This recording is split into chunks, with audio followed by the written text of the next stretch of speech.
Fala galera, paz do Senhor, shalom a todos. Estamos aí novamente em um novo vídeo e um vídeo tão esperado aí por todos, né? Do qual eu falaria aí sobre a farsa do arrebatamento.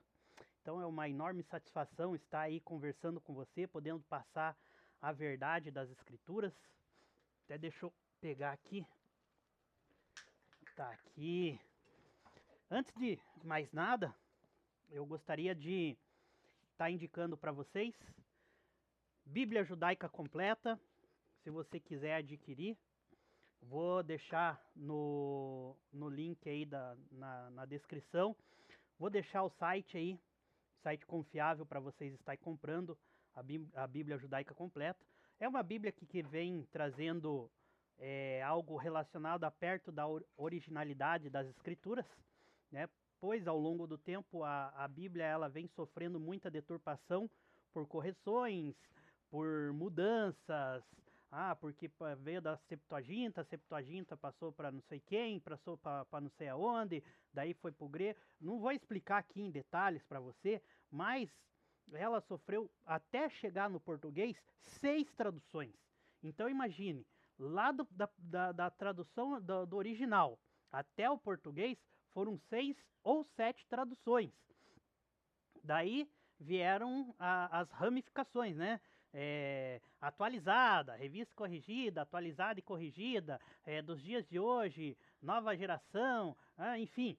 E virou aquele furdúncio todo, virou uma pataquada, uma falsificação, virou na verdade uma Bíblia sangrada. Não mais uma Bíblia sagrada, virou uma Bíblia sangrada. Com deturpações, com falsas citações, pensamentos colocados na Bíblia para dar ênfase à parte teológica dos próprios tradutores.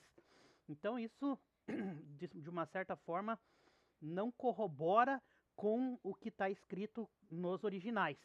E a Bíblia judaica não é a Bíblia perfeita, mas é algo que realmente traz um aproximado dos originais.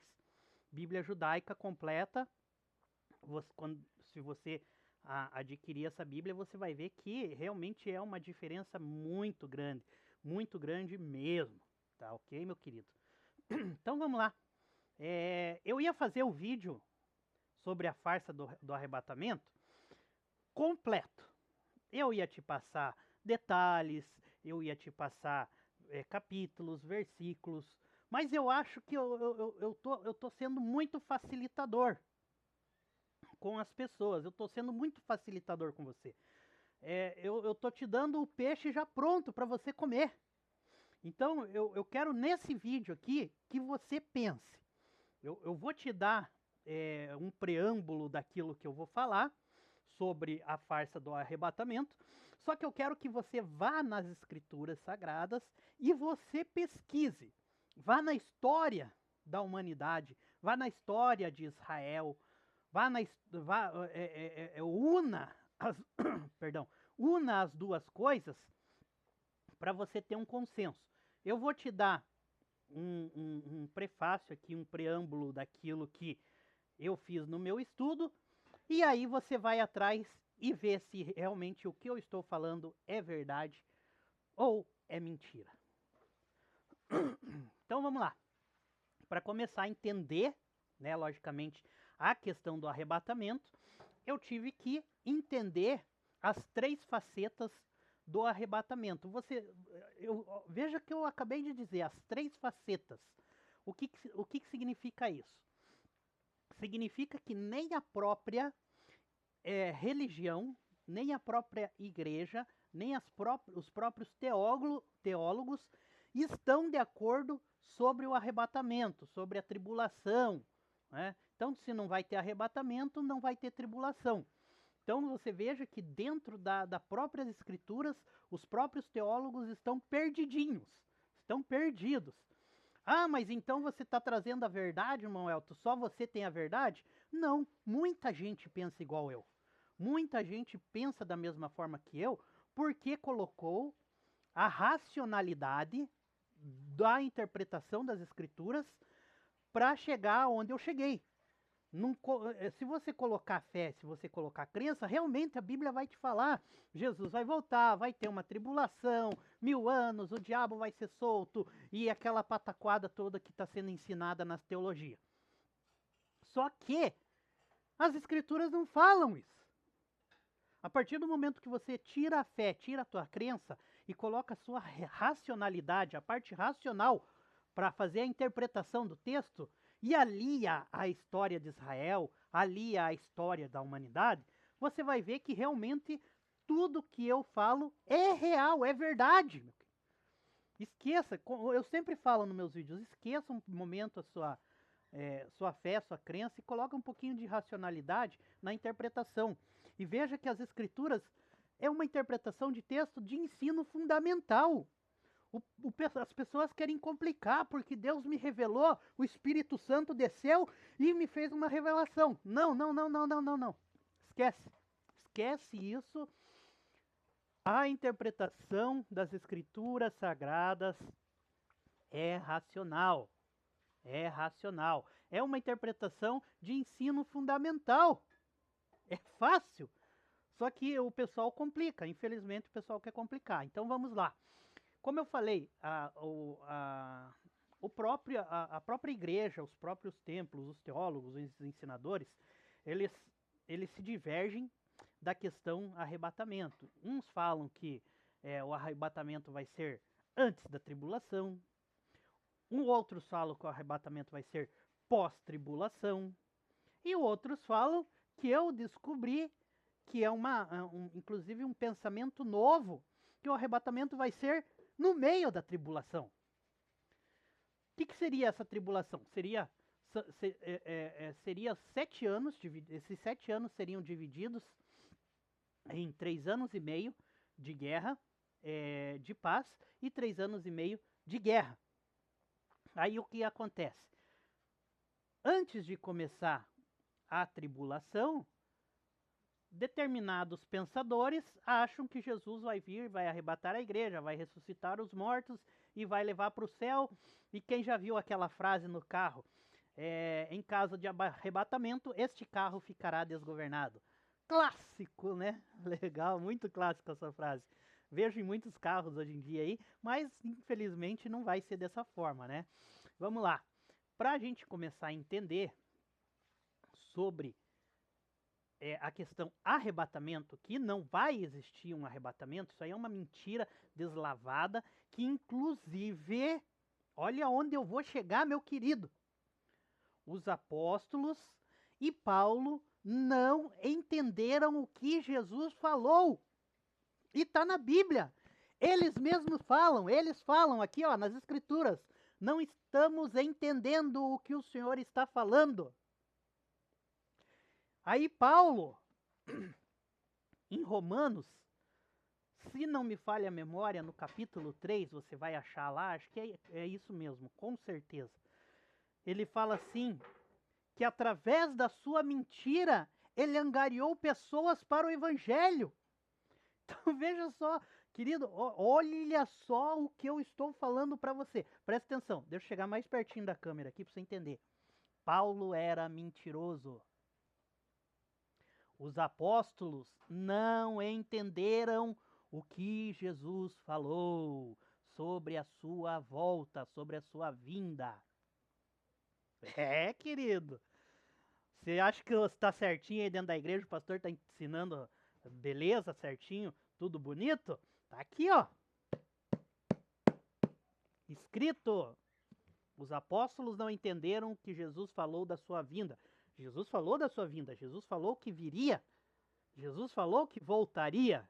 Você veja que interessante, só que os apóstolos não entenderam. Paulo não entendeu. E ainda Paulo foi mentiroso, Paulo mentia para o povo. Paulo falou assim, ó, eu minto em favor do reino de Deus, em favor do evangelho. Aí como é que você vai acreditar em Paulo? Me diga, meu.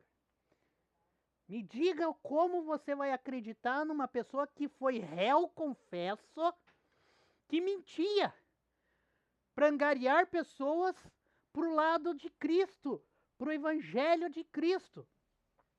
Paulo, em todas as suas cartas, ele mentiu sobre a vinda de Cristo. Por quê?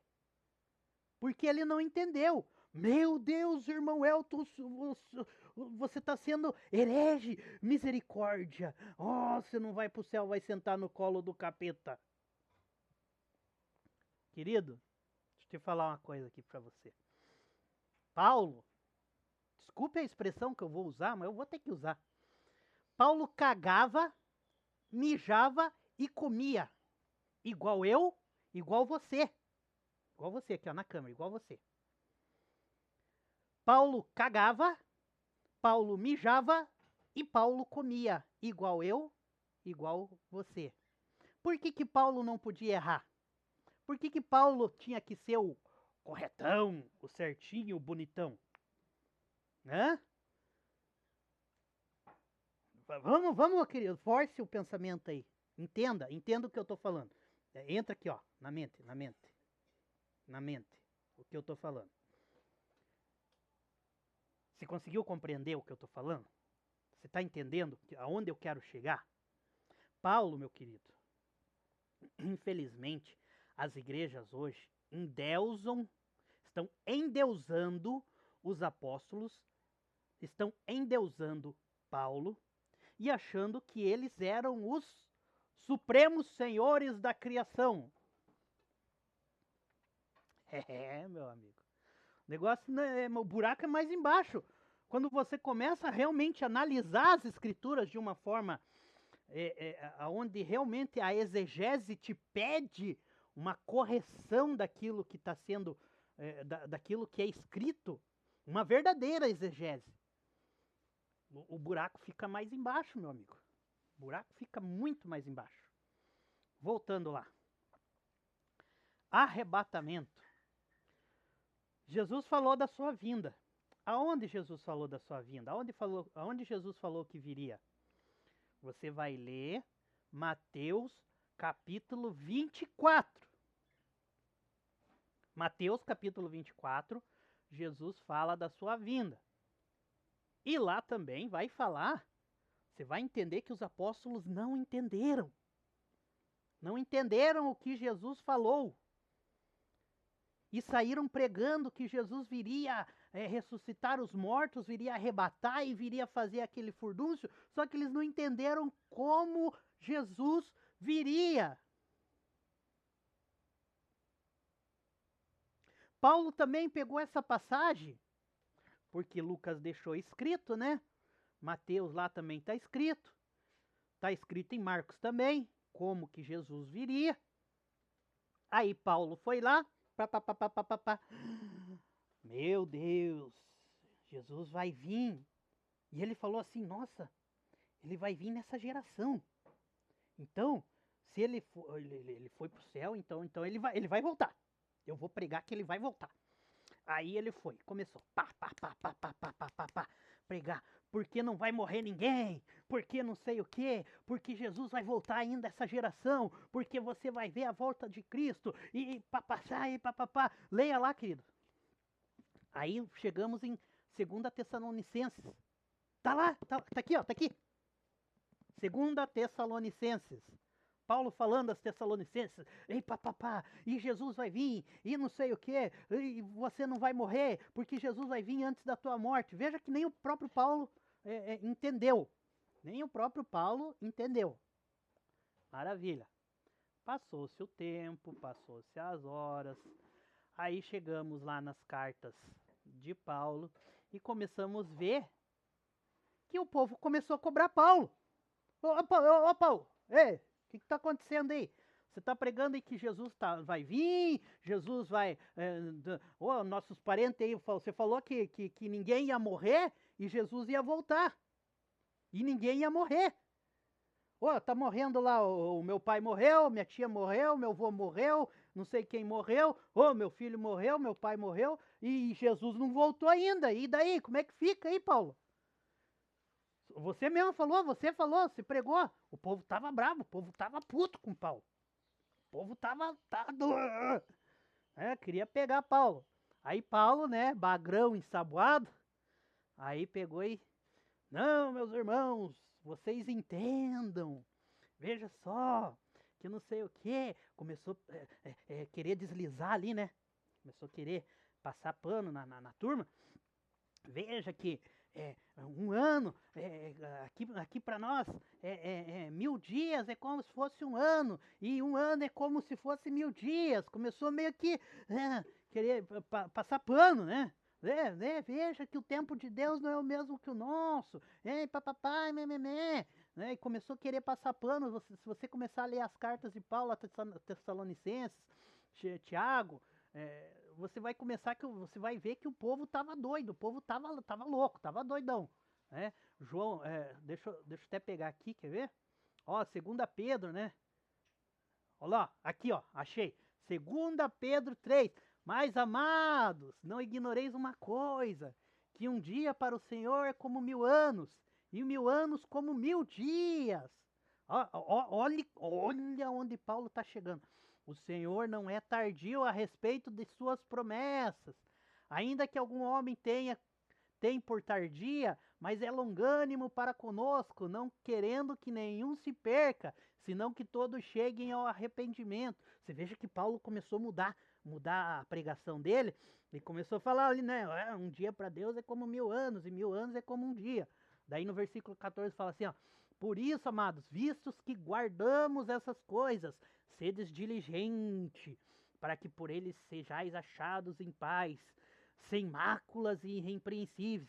E ainda Paulo, se veja que no versículo 14 ainda Paulo estava falando, visto que guardamos essas coisas, sedes diligentes, sejam pacientes, calma, querido, para que eles sejais achados em paz, sem mácula e irrepreensíveis. O que ele estava falando? Calma, meus queridos, Jesus vai voltar, Jesus está vindo, mas calma, né? Sejam diligentes, né? Para que quando Jesus voltar, acham vocês em paz, achem vocês, né, sem máculas. Você veja como o Paulo era bagrão, né? Bagrão ensaboado ali. Passava a mão e é só aqui, ó, no povo. Só aqui, ó. Pá, pá, pá, pá, pá, pá, pá, pá, pá, no povo. E, né, eu quero que você leia lá. Então, eu quero que você leia para você entender aonde que Jesus voltou. Jesus falou assim em Mateus 24 da sua volta, tá? Mateus 24 ele fala da sua volta. Querido, lembrando, muito bem lembrado aqui por mim. Quando você alia as escrituras com a história, você vai ver que em Mateus 24, 2 Tessalonicenses, aonde é bem enfatizado a volta de Jesus pelos teólogos, você começa a ver que realmente Jesus vai voltar em nuvem, poder, glória, maravilhas, majestade. E quando você começa a enxergar com a racionalidade aliando a história, você vai ver que tudo que está sendo falado, tudo que Jesus falou em Mateus 24, era algo que iria, preste atenção no que eu vou falar, era algo que iria acontecer em Jerusalém no ano de 70 depois de Cristo, que seria a história, quero que você leia lá depois, a história da destruição de Jerusalém, 70 anos depois de Cristo. Então Jesus já estava prevendo tudo que ele falou ali, em terremotos, rumores de guerra e não sei o que, era para aquela época, meu querido. Tanto que fala aqui, ó, só para você entender. Deixa eu pegar aqui, porque ó, o povo lê Mateus 24, que é onde dá ênfase aí para os teólogos falar de que Jesus tá voltando. Ele fala aqui, ó, eles leem, olha, ó, eles leem até o capítulo 31. Até o capítulo 31, maravilha, Jesus vai voltar, deixa eu me preparar. Beleza. Só que se você ler do capítulo 32 ao 44, é a continuação do texto, que daí eles tiram essa parte de 32 ao 44 do contexto, para você não entender, porque daí você é preguiçoso e não lê as escrituras. Aí ele fala bem assim, ó. Céus e terras passarão, mas as minhas palavras não passarão. O que ele está falando? Está falando, ó, o que eu estou falando aqui, ó, Vai acontecer. Céus e terras passam, mas o que eu estou falando não vai passar. Vai ter que acontecer, uma hora vai acontecer. Aí, vamos chegar lá no versículo. Cadê aqui? Lá, lá, lá, lá, lá, lá, lá, lá. Estão dois no campo, então a mulher moendo, vigiai, sabeis. Agora aprendei. Calma lá, meu querido. Já vou achar aqui.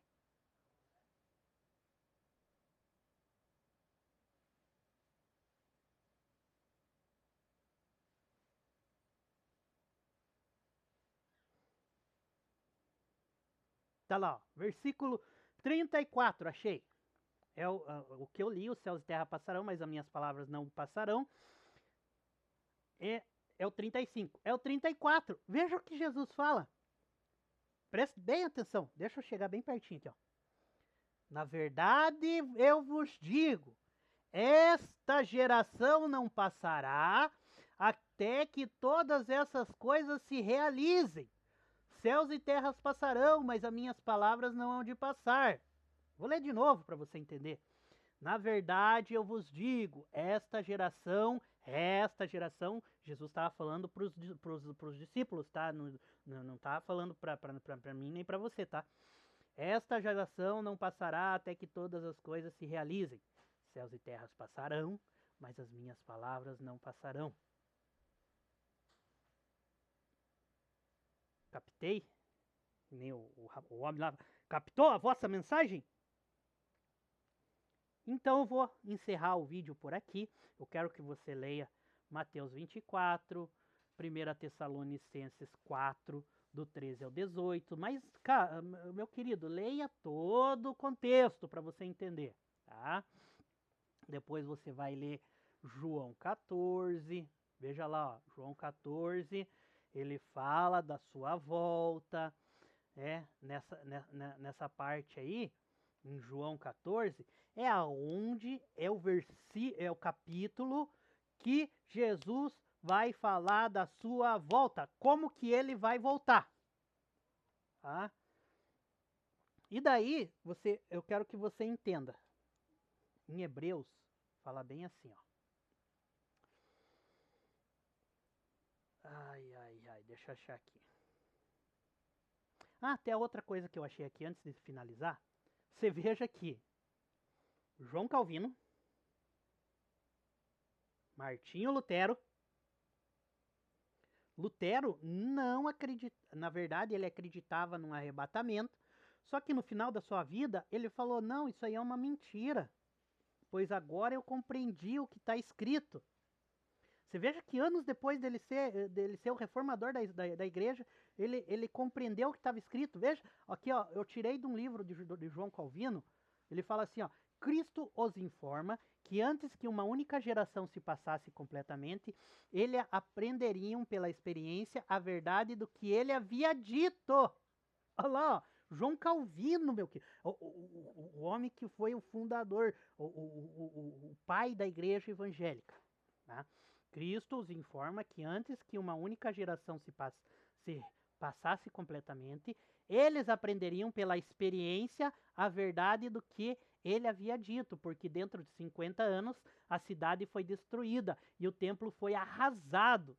O país inteiro foi reduzido a um hediondo deserto. Palavras de João Calvino. Ou agora fui igual um católico, né? Pense. Então você veja que o próprio João Calvino entendeu que o arrebatamento é uma farsa, é uma mentira. Então você veja, querido, eu ia te passar, ia dar mais ou menos, eu ia fazer um vídeo só, ia dar umas 3 horas de vídeo, mas eu ia te passar bem certinho, mas eu quero que você pense, eu não vou te dar esse peixe aí assado, eu estou te dando a vara e estou te dando a isca. Então eu quero que você vá lá e você pesque. Eu quero que você entenda. Leia, porque o problema do brasileiro é ser preguiçoso e não ler. Só que não adianta também só ler. Lê e examine. Lê e reflita. Lê e enxergue. enxergue o que está escrito. Esqueça a tua fé a hora que você for fazer isso, tá? Mateus 24, novamente, Mateus 24, 1 Tessalonicenses 4, depois João 14, João 16, 2 Pedro capítulo 3. Lê só isso aí, ó. Eu fiz todo um embasamento de Mateus a Apocalipse, tudo que desde Mateus até Apocalipse fala sobre arrebatamento, eu coloquei no meu estudo, tá? E eu quero que você, dentro desses poucos capítulos, poucos versículos aí que eu coloquei para você, novamente vou repetir, Mateus 24, 1 Tessalonicenses 4, tá? João 14, João 16 e 2 Pedro 3. Leia lá, depois você deixa nos comentários o que você achou, tá bom, meu querido?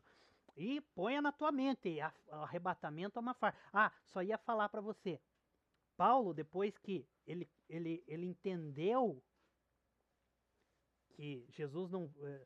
a forma que Jesus voltaria, só que como ele não poderia mudar as suas palavras, que Jesus iria voltar naquela geração, o que ele falou? Há do homem morrer uma vez só. Depois disso, vem o juízo. O que quer dizer com isso? Que você morre e você já vai ser julgado. Você não vai ficar esperando o julgamento. Você não vai ser ressuscitado, não vai ser arrebatado. Você vai morrer e você já vai ser julgado. Paulo entendeu. Depois de anos, Paulo entendeu. Só que ele não poderia mudar, né? Infelizmente, por ele ser um mentiroso, ele já não poderia mais mudar aquela mentira que ele estava contando. Na verdade, eu não vou falar nem mentira. Ele mesmo não entendeu, mas as próprias escrituras em Romanos 3 fala que ele era mentiroso. Ele foi um réu confesso mentiroso. Mas nessa parte ele não mentiu. Ele apenas não entendeu. E como um homem igual a eu e você, ele não entendeu, e por ser um personagem bíblico, as pessoas endeusam Paulo e acham que ele é o todo supremo, todo poderoso, né? Então vamos lá, querido. Bota a cachola para funcionar aí, bota a mente aí, faz sair faísca o troço aí e põe o troço para funcionar e você vai ver que o arrebatamento é uma farsa, tá bom? A paz do Senhor, shalom a todos.